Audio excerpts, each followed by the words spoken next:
Video tutorial ini akan membahas mengenai data sarana dan prasarana. Untuk itu, mari kita klik menu Sarpras. Di sini kita akan disajikan dua kelompok data. Yang pertama adalah data prasarana, yang kedua adalah data pelengkap berupa sarana dan buku alat. Kita akan bahas terlebih dahulu mengenai data prasarana. Untuk mendapatkan tampilan yang lebih luas, kita klik tombol ini. Dan ini adalah list dari prasarana yang ada di sekolah, atau bisa disebut ruangan-ruangan yang ada di sekolah. Untuk menambahkan ruangan baru, kita bisa isi dengan menu tambah ini. Kita klik, lalu record baru akan muncul, di mana kita diminta mengisi data kolom-kolomnya. Pertama, misalkan jenis prasarananya, kita akan menambahkan ruang teori atau kelas. Lalu, status kepemilikannya, apakah milik, sewa, pinjam, bukan milik, atau lainnya. Misalkan di sini kita isi milik. Lalu nama ruangannya, kita isikan misalkan ruang kelas 7J. Keterangan prasarananya, misalkan kita kosongkan. Lalu panjangnya, misalkan 9 meter. Dan lebarnya 7 meter. Lalu kita simpan. Nah, data prasarana berhasil dibuat. Namun di sini misalkan ada kesalahan dari panjang ruangan kelas. Misalnya kita mau edit, kita bisa klik menu ubah, lalu kita bisa arahkan ke panjang ruangan ini, kita ubah menjadi 8 meter. Lalu kita simpan. Lalu bagaimana misalkan kita jika menambahkan prasarana di mana ruangan kelas tersebut dipakai untuk dua rombel. Misalkan rombel kelas 7 dan rombel kelas 8. Maka kita bisa inputkan dan klik menu tambah lagi. Kita pilih ruang teori kelas. Kepemilikannya misalkan milik.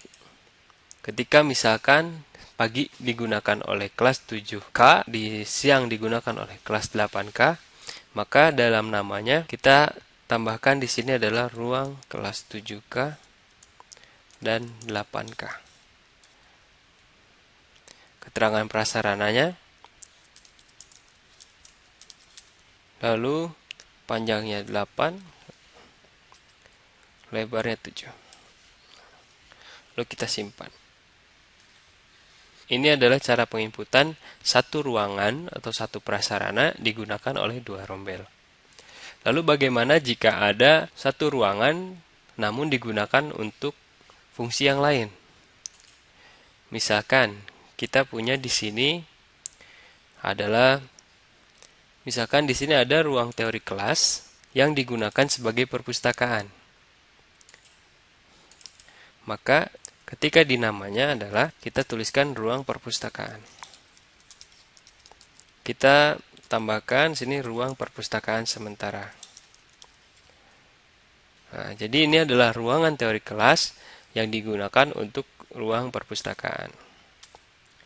Panjangnya misalkan di sini 8, lebarnya 7. Lalu kita simpan. Begitulah cara penginputan bagi prasarana yang dialihfungsikan untuk kegunaan yang lain. Nah, apakah dengan menginput prasarana ini kita telah selesai? Sebelum kita beralih ke data sarana, kita jangan lupa untuk menginputkan kondisi dari prasarana tersebut. Misalkan ruangan kelas ini, kita berikan klik input kondisi. Ini akan muncul formulir tingkat kerusakan dari prasarana tersebut. Di sini yang kita pilih adalah ruang kelas 7C. Misalkan atap dari ruang kelas ini 30%-nya telah mengalami kerusakan. Apabila misalkan luasnya adalah 100 meter persegi, maka 30 meter persegi mengalami kerusakan, maka kita tuliskan 30%. Jadi dalam penginputannya, kita perkirakan saja kira-kira dari semua luas ruangan ini berapa persen yang mengalami kerusakan. Misalkan cat dindingnya 40% mengalami kerusakan. Lalu misalkan daun jendelanya ada 3 jendela dari 12 jendela yang rusak, berarti kita inputkan di sini adalah 25%. Jika telah selesai, maka kita pilih simpan. Jika telah ada notifikasi tersimpan tadi, maka kita bisa close. Pastikan semua ruangan ini telah diisi input kondisinya. Nah, setelah kita membahas prasarana, selanjutnya kita akan bahas data pelengkapnya. Data prasarana dan juga data sarana dan buku alat ini saling berhubungan. Ketika kita pilih kelas 7A, maka di sini akan termuat data sarana dari ruang kelas 7A. Ketika kita pilih ruang kelas 7C, maka yang muncul di sini adalah data sarana atau data pelengkap dari ruang kelas 7J. Mari kita coba tambahkan data sarananya dengan menu tambah.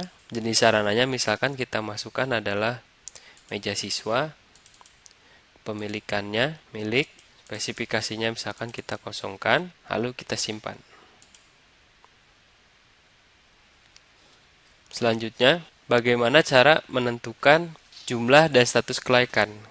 Untuk menentukan jumlah dan status kelaikannya yaitu dengan menu lengkapi data periodik.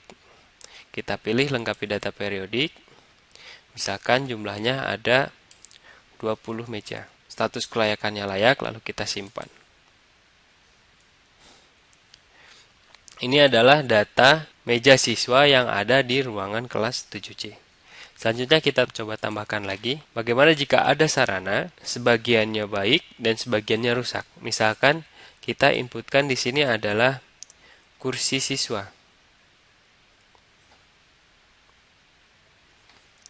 Kursi siswa ini, kepemilikannya kita isi milik, lalu kita simpan.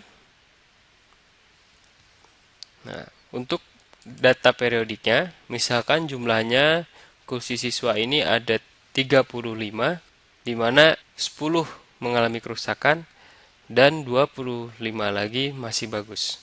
Karena ini masih bagus, kita tuliskan 25 dengan status kelaikan layak, lalu kita simpan. Selanjutnya, jangan lupa kita tambahkan pula kursi siswa kembali, kepemilikannya milik, lalu kita simpan. Lalu di periodiknya kita isi 10 dengan kondisi kurang like. Lalu kita save dan close. Maka kita mendapati 25 kursi siswa yang bagus dan 10 kursi siswa yang tidak bagus.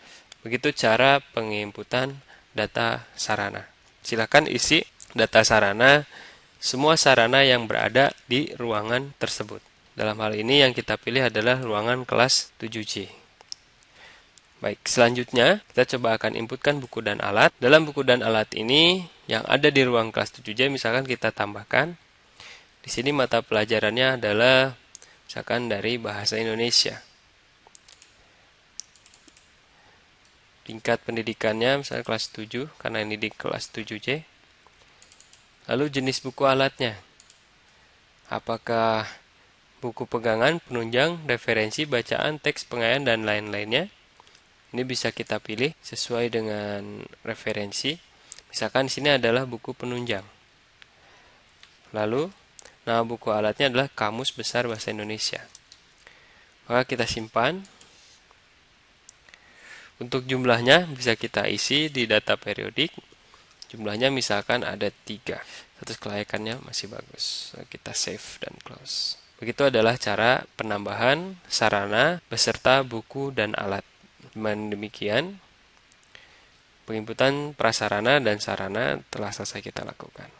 Lalu bagaimana jika kita akan menghapus sebuah prasarana? Misalkan ruang 7J ini akan kita hapus. Kita coba klik kelas 7J.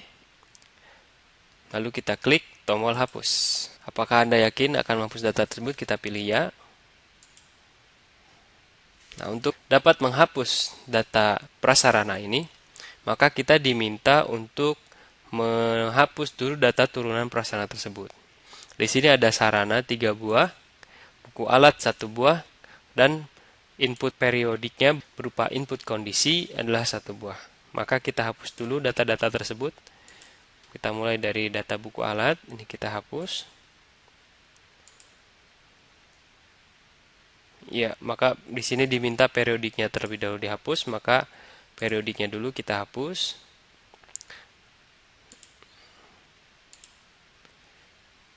Setelah itu datanya baru kita bisa hapus. Setelah data turunannya 0, maka bisa kita hapus. Begitu pula dengan data prasarananya, misalkan periodiknya dulu kita hapus.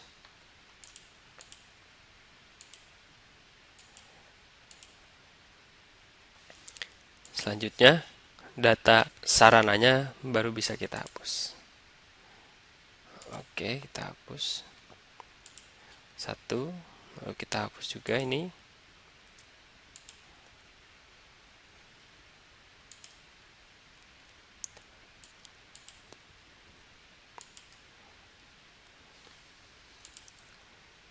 Nah, setelah kita hapus data sarana dan buku alat, tadi yang diminta dihapus adalah data periodik dari ruang kelas 7J tersebut. Kita hapus kembali data ini, kita klik tombol hapus.